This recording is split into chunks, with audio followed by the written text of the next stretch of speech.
We're here because we wrote two books. And the very first book we published in 2015, and it was called Creating Great Teams. And we're lucky it was a very successful book. And because it was successful, lots of people have tried self-selection. And they have then told us about their self-selections. They have written blog posts, they have written articles, they have sent us emails and told us their stories and anecdotes and evidence from all over the world during the last 10 years.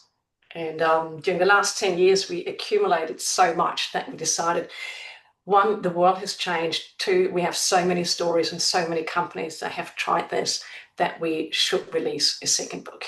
And there's a few things that we found out stood the test of time, like animals on covers, and some other things that we found out we needed to tweak. But what we thought we'd do today is give you a bit of a history of self-selection, how it all started, tell you about a decade of our learnings and then the philosophy behind it, and then also what has changed and what has stayed with us over the years. We started in 2013, and I do know that Chris was part of that. Welcome back. And it started as an experiment at TradeMe. It started in David, the TradeMe is the New Zealand equivalent of eBay. And it involved 500 people in 3 locations. And at the time, self-selection at that scale was unheard of, had never been done before, and nobody had published anything about how to do this. So to be entirely honest, we probably questioned our own sanity at the time. The inspiration came when we watched teams naturally form during Shipit Day. And TradeMe at that time had this tradition every 3 months, they had a Shipit Day. 24-hour, find your team, pick something you really care about it, and ship it. And for me at the time, that was my very first Shipit Day, and I loved it. Like, people were like super happy, they were full of energy, and they were forming small teams. And those teams were actually perfect because they had the skills they needed. Nobody put themselves in more than one team, and nobody decided there was such a specialized resource. They had to be in like 5 teams, or worried about not being utilized or having nothing to do. They just had this goal, got together, and made it happen. And I remember coming back home and blogging about this, about how cool an experience that was. And then I felt really sad, thinking, this is so cool. It's such a shame we can't do this every day. And then it kind of hit me. And I thought, well, who says we can't do this every day? And I'm not talking about 24-hour sprints, but I'm talking about, why can't we have people choose to be on the team they want to be on? So I literally decided I needed to go back to work. So I just took my bike, raced back to work, and found David. I was like, David, just got to listen. This is what we need to do. And David at the time, he was part of the management team, and he was kind of neck deep in this giant spreadsheet of doom, where we had every single person's name and we're trying to shuffle people around, making small cross-functional teams. And we're trying to solve things like, those two can't be on the same team because they kind of low-key hate each other, and those two work together, but she really drove him insane. And this works and this doesn't work. And we just took hours and it never worked. There was always someone who's totally disappointed. And David's come out of one of those meetings and I rocked up and go, hey, this is totally what we're going to do. And I think it was this vulnerable moment where he was too annoyed and too overworked with that spreadsheet that he just said, okay, let's try this. And I know I make this sound like this completely insane idea, because it probably was at the time, but we also did believe it because we didn't know how to make this happen. But we did believe that this was the right thing to do for people. So we developed the process, we created a plan for how to facilitate a self-selection event, for how to prepare it, how to communicate about it, and to most of all, not make it be like part of a schoolyard experiment where people are being picked.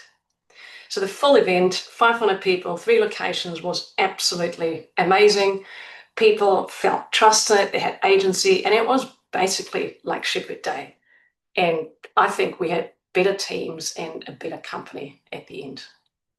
And from that very first time that we then published our book, we have gotten so many companies that came back to us and said, hey, we have tried this too. We have followed your methods, and we have such different contexts, but we all made this work for us. And they told us how they did it. And I'm going to dive a bit deeper into that now.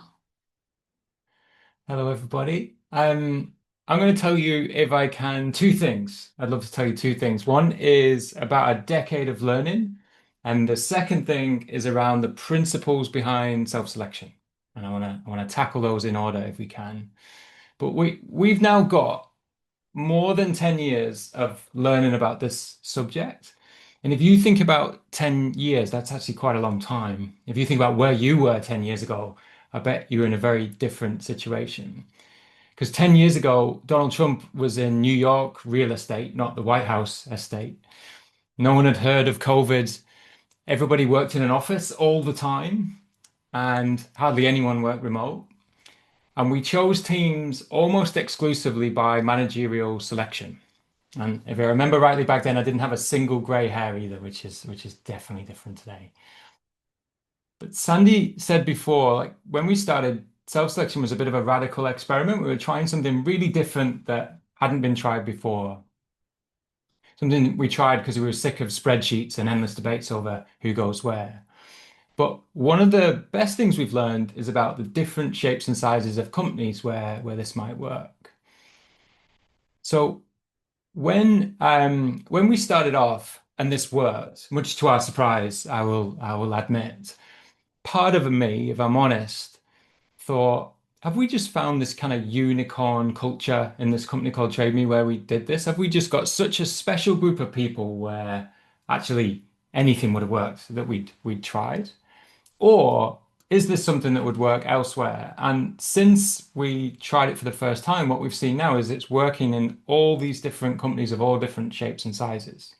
So we see it in companies that are growing and we see it in companies that are shrinking. And we see it in really fast-paced startups, and then we see it in really traditional large financial institutions as well. And it even works in the most terrible of circumstances we found as well. It even works in the scaled agile framework. Um, and what we've seen actually in the book is there's an incredible case study of it working with SAFe. So we found that it really does work in all these different contexts. And what I hope we've collected now, by building all these case studies, we've made it far more easy for someone to pick up the copy of the new book and flick to the section that's appropriate to them. And what that might help with is a lot of people over the last few years have come to us saying, what you described, it sounds really cool, but how does it work with insert framework here? How does it work in our context in this particular environment? And what I think we've done with the second book is we've made it really possible for you to find something really similar to your context. So you can just flick to that page and find out how someone has gone before you to kind of change things and improve it. So you don't have to be the guinea pigs, essentially, like we were. And then one of the other biggest changes over that time is that when we started off, we said self-selection has to be in person, 100% has to be. And that's definitely no longer the case. Because when we first did this, if you'd asked me about doing self-selection remotely, I would have said, nah, no way, has to be in person, doesn't matter the cost, has to be. No budging on that rule at all. And remember when Jimmy Janlin was here, a really great agile coach who came over from Sweden to work with us for a while, someone asked him, what's the best tool that you know of for working with remote teams?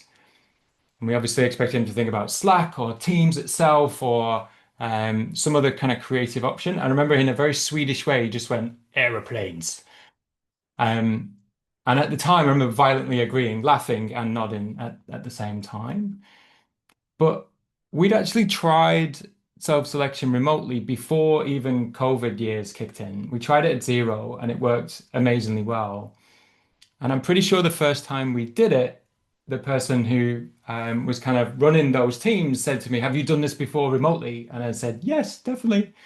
um, because my voice definitely goes higher the more I'm lying. And we hadn't done it remotely before, but when we tried it, it was done and dusted in 2 hours, which at the time was an absolute record. And we couldn't quite believe all the teams were formed, everyone had a great experience, and we were done before even kind of morning tea.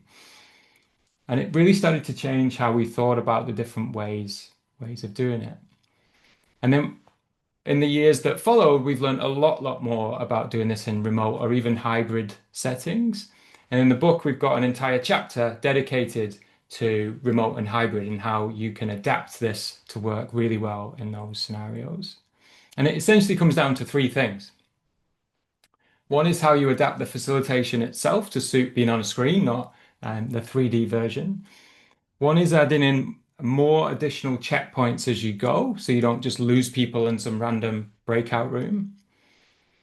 And then there are things you can do to try and replicate the energy that you get from having people in a room. And I don't think you get the same as you do when they're together, but you can definitely do things to make that better for everyone and try and capture some of that energy that comes with being all together. But you can definitely create the same level of ownership, of trust and energy, but just with Wi-Fi and digital post-its instead of real ones. So there are two important things. There are actually three things where I think we've shifted how we think about this. So as well as learning about these, it's definitely changed our opinion and way of thinking about these things. One of them is around stable teams, which used to be the thing we insist on. So we would self-select into teams and hope they stay together for a year, if not longer. And today, I'm sure you've experienced the idea of dynamic teams, teams that change far more often, is what we are faced with. And what we've seen is the process itself can adapt really nicely to fit with far more dynamic teams. And you don't necessarily need an event every single time. And that's actually the second one. It's far less about the event. The first book was almost entirely dedicated to how would you run this event that we are calling self-selection. And what we think now is that yes, you might need an event at some point, but far more important is just adopting the idea and letting people have a say in what teams they might end up in. And the last thing where definitely I've changed my opinion is the idea that you can just get people together and let them work it out. And one of the things that changed my opinion on that was actually the book by Priya Parker called The Art of the Gathering. And she talks really well about how people actually want structure, they want clarity. And I think previously I thought, people don't want that stuff. They just want to come together in a relaxed environment. And what we found since is actually people crave that structure and they crave clarity on what they're being asked and being asked to do. So we've therefore changed the way we approach this stuff to kind of give people what they think about and what they might need. So that was the first thing. That's the things that we've learned in a decade. There are obviously way more in the book, but there's some of the key ones. What I want to cover now is the philosophy behind this. And I think we've learned a lot more about that over the time we've been doing it. And it's worth mentioning as well when I talk about philosophy that when we talk about self-selection, some people wrongly take this as an anti-management movement. If you want people to choose their own teams themselves, you must be kind of anti-management. And actually, that's not true at all. What we really want to do is not remove management, but remove this from management so that they can spend less time choosing who goes where and spend far more time doing what good managers should be doing, which is strategy and leadership and how to grow their people and all the great things like that. So we've really included some of those ideas. When we first explain self-selection to anyone, and maybe you went through this the first time you heard the idea, your mind tends to go to the worst case scenario. mine did when I first thought about this, I don't mind saying. So you start thinking about people acting selfishly, uh, who might abandon certain teams from the makeup because they're not cool or they're not on the best technology. About people forming cliques or just choosing their friends rather than who they should really be working with. And that's absolutely not what happens, of course. And we were wrong about that. And the first reaction just seems to be consistently wrong about that. Because people, when they are involved in a self-selection, they don't check their values at the door. They don't show up thinking, right, how am I going to win this game? In fact, they compromise, they consider what's best for the whole and not just for themselves. And they act like responsible adults because essentially that's what they are. And the irony here, I always find, is that we hire people through these rigorous tests and interviews. You can go through 3 or 4 interviews, sometimes more. We might subject you to psychometric testing or a panel interview or a creativity task or a presentation. And we do all these things to hire the right person. And then the day they arrive in the office, we tell them exactly where to sit and who to work with and what to work on. And that's always felt really crazy to us. And I think we can change that through using far more of these types of methods. Now, when we talk about the philosophy and what sits beneath it. Daniel Pink nailed it in his book and his video, if you remember, that we all watched a few years ago now on autonomy, mastery, and purpose. And those 3 things sit at the heart of self-selection. And we don't just admire his ideas, we actually built this method based on exactly what he'd said at the time. And a little claim to fame is that when we started sharing this publicly and talking about the fact we'd come up with this idea and how we built it around Daniel Pink's work, he sent us an email himself saying how cool we thought it was. And as two, I don't mind saying, Daniel Pink fanboys, that was just a beautiful moment. And in honesty, it probably took him about 12 seconds to write that mail, or maybe his assistant sent it, I'm not sure. But we saved it and sits really, really close to our hearts. It means a lot that we've kind of connected with something that we really believe in. And I think since then, what we've managed to do is go from this idea of an anecdote to evidence.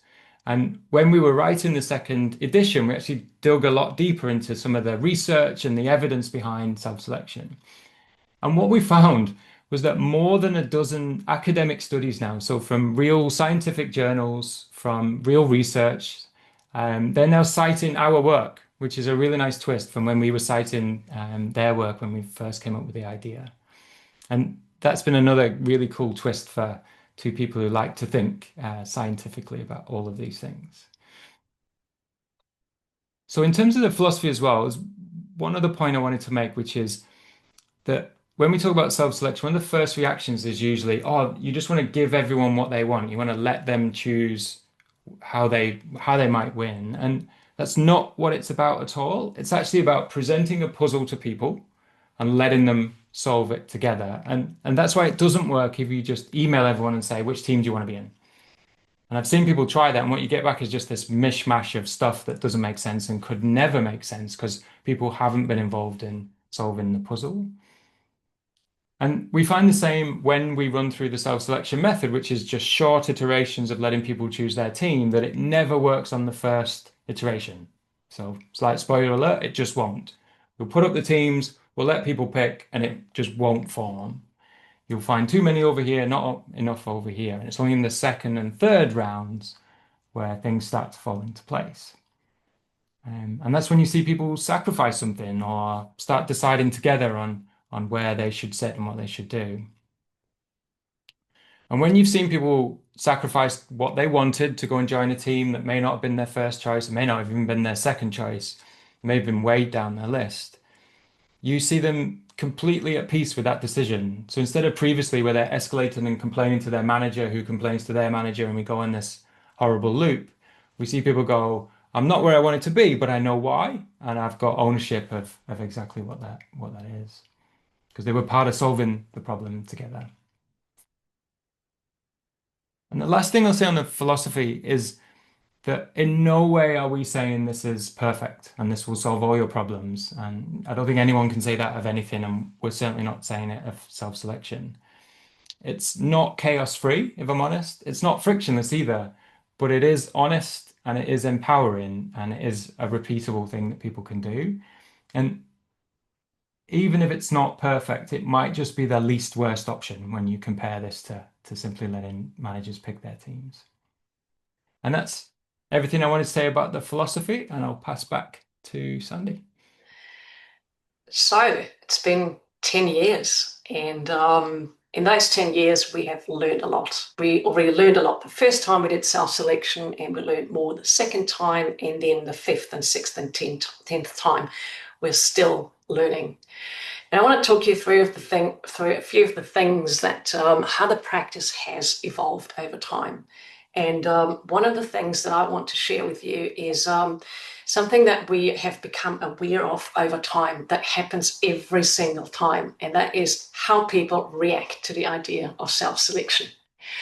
And this is important or useful because I use it when I try to convince people that this is the right way to do things. It gives me patience to know that they have to go through stages. And it also helps me to know that people will not initially react, yay, this is amazing, but will go through those stages. And every single organization where we have done this, it is like you have something and it's the status quo, and then you mention self-selection as an idea, and everyone goes, whoa, just no way. And then there's this denial. If I just ignore this, it's probably going to go away. And then there's a stage, and it takes quite a while, which just simmers away and go, well, maybe it would actually be cool if people could choose their own teams. And then people think more about it and go, yeah, but wait, what if there's this one team nobody wants to be in, or there's this one person and they don't get picked? And as you have the conversations and resolve those and acknowledge and resolve those worries, people go like, yeah, well, there might be some risks, but what if it actually works? That will be an amazing breakthrough, and it would make for an amazing organization if we could do this. So that then they go like, okay, cool, let's do this. And we have found that is both when we talk to managers, but also when we talk to people who are part of self-selections, that this is just what they need to go through. And we went through the exact same process ourselves. So this is probably just a long way of saying we need to give people time. It's okay, they get there. We have evidence of that curve, that it happens all the time. We also learned that, as David said earlier, if we just get people into a room and go, hey, they just want to hang out, have a good time, and they will sort it, they won't. There is some leadership and support that is needed, and some guidance around, you have just been given this autonomy to choose your own team. But it is a lot easier and works a lot smoother if we give people some guidance around, this is what you should think about when you choose which team to be in. And the first thing will be, what can I learn? None of us want to just be static. We all want to grow. And that doesn't mean we want to reinvent ourselves every single day, but we want to push ourselves and grow and learn something. So what can I learn? And it'd be unfair if the only thing you did on a team was learning. So you also have to contribute somehow so that the team actually want you. So it's not just what can I learn, but what do I bring to the team that is useful, and how can I contribute? Then there's what do I want to work on? People work way better, as we said, in autonomy, mastery, and purpose with Daniel Pink. They want to have a purpose and something that interests them. So what do I want to work on? This is the team that I'm choosing. And then who do I want to work with? And I find this is something that's very often misunderstood. It's misunderstood because people immediately think, by who do I want to work with? Who do I want to have a beer with? This is not what this is about. It's about who you trust, who teaches you, who challenges you, who makes you a better person at work. And we ask people to think about shared values, about psychological safety and diversity, and also a bit shared habits, because it does matter if people have a preference for in-person or remote, or working early or very late. So all of those things matter. and they matter way more than just being friends on a team. And all our successes wouldn't be the real deal if we didn't have our fair share of failures. We did have them, and we have, of course, learned from them. And I just want to share with you a few that stood out for us, and a couple maybe. And one of them is what we call the Great Glass Fishbowl disaster, where we were working at a big financial institution in New Zealand, and the self-selection we did is this really cool, lovely venue that was overlooking the waterfront, and it was amazing. And we all knew that having managers in the room while this self-selection is going on is a really bad idea, because people will be influenced and they will try to second guess. And what we didn't realize was that we had this lovely room with all the glass, and we thought it's still good to have all the managers close by. If we need them, tiebreaker, whatever, they'll be close by and just go and get them. So they sat right outside this amazing room, and we really didn't think of a glass wall is completely ridiculous. It had the exact same effect. Managers sitting outside, looking in via a glass wall as if they had been there. So it was a really bad self-selection with people trying to figure out what managers wanted them to do. So that's a really big no-go. And the other really bad one I find that completely destroys a self-selection, and I've experienced that too, also in a New Zealand company, when it's a fake self-selection. When people select teams and then afterwards management just moves one or two people, it just destroys all trust in the self-selection. We thought we could make a choice, but we couldn't. So you can't be trusted. It wasn't a self-selection. So in that case, I have a conversation with management that this needs to be a real self-selection. Whatever people come up with, that is it. Alternatively, give them a full out veto, but they can then reject everything or nothing. But having this half-baked, make some changes really doesn't work. It's either self-selection or an honest management selection. There are more failure stories in our book, but I think those are the worst ones that we have experienced where it really failed. And my hope is that in the future, we're not going to have this conversation about self-selection at all, because it's going to be the default way of selecting teams. And we do not know exactly what's coming next with more dynamic teams, with AI, with teams changing their composition, having AI colleagues and so on. But we do know that things are going to change faster, and that the only way to succeed when this is going on is to give people more autonomy. And we strongly believe that self-selection is a really good tool to give people autonomy. And that is all we wanted to share with you.